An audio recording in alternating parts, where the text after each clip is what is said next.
పిఠాపురం నియోజకవర్గంలో పవన్ కళ్యాణ్ తరపున ప్రచారంలో పాల్గొనడానికి జబర్దస్త్ ఆది రావడంతో అభిమానులు అతన్ని చుట్టుముట్టారు. ఎన్నికల ప్రచారంలో భాగంగా ముందుగా ఎండపల్లి జంక్షన్లో ఉన్న అంబేద్కర్ విగ్రహానికి పూలమాలలు వేసి జోహార్లు అర్పించారు. ఆ తర్వాత అక్కడి నుంచి నేరుగా కొత్తపల్లి మండలం ఎండపల్లి గ్రామంలో ఎన్నికల ప్రచారం చేశారు. ఆదిని చూడడానికి మహిళలతో సహా చాలా మంది తరలివచ్చారు. కొంతమంది హారతులిచ్చి స్వాగతం పలికారు. గాజు గ్లాసు గుర్తు మీద ఓటు వేసి పవన్ కళ్యాణ్ ను గెలిపించాలని ఆది ఈ సందర్భంగా విజ్ఞప్తి చేశారు. పిఠాపురంలో పవన్ కళ్యాణ్ కోసం జబర్దస్త్ ఆది ప్రచారం కొనసాగింది.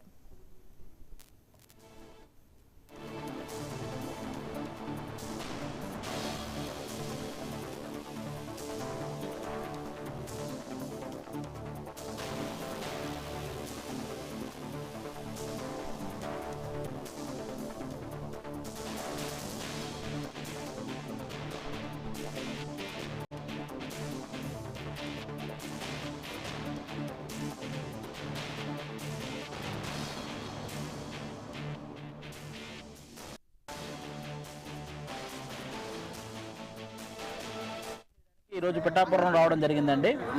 ఆల్రెడీ ఇక్కడ నాగబాబు గారు ఆల్రెడీ విస్తృతంగా ప్రచారం చేస్తున్నారు. ఆయనతో పాటు మేము కూడా ఈరోజు ఇక్కడ ప్రచారం చేయడం జరుగుతుంది. ఆల్మోస్ట్ మనం ఏ ఇంటికి వెళ్ళినా వాళ్ళు మనం అడగకుండానే వాళ్ళు పవన్ కళ్యాణ్ గారికి ఓటని చెప్పేస్తున్నారు అనమాట. అంత ఇదిగా ఇక్కడ జనాలు ఉన్నారు. ఖచ్చితంగా పిఠాపురంలో పవన్ కళ్యాణ్ గారికి 1,00,000కి పైగా మెజారిటీ వస్తుంది. అందులో ఏ డౌట్ లేదు. అది June 4th ఆ రిజల్ట్ అందరూ చూడబోతున్నారు. ఆల్మోస్ట్ మేము ఈ మంత్ అయితే షూటింగ్స్ ఏం చేయట్లేదండి. మిగతా షూటింగ్స్ అన్ని ముందే కంప్లీట్ చేసేసాను. ఈ మంత్ ఓన్లీ పవన్ కళ్యాణ్ గారికి సపోర్ట్ గా ప్రచారం చేయటం, అలాగే ఆయన నిలబెట్టినటువంటి ఆ 21 మంది వాళ్ళ దగ్గరికి కూడా వెళ్ళి ఆ నియోజకవర్గాల్లో వాళ్ళకి సపోర్ట్ గా ప్రచారం చేయటం, ఇదే ఈ మంత్ అంతా.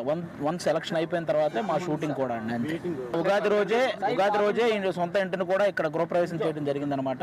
కాబట్టి ఇంకా ఆల్మోస్ట్ అంటే బేసిక్ గా ఇంకా ఎక్కడి నుంచో నిధులు వస్తాయని అలాంటి ఏదో నిధులు లేట్ అయితే కూడా ఇక్కడ ఆలోచించాల్సిన అవసరం లేదు. ఎందుకంటే పవన్ కళ్యాణ్ గారు తన సొంత డబ్బుతో కూడా అభివృద్ధి చేయగల సమర్థుడు అనమాట. అలాంటి వ్యక్తిని గెలిపించుకుంటే పిఠాపురం నియోజకవర్గం గురించి ప్రపంచంలోని తెలుగు వాళ్ళంతా మాట్లాడుకుంటారు, దీని అభివృద్ధి గురించి.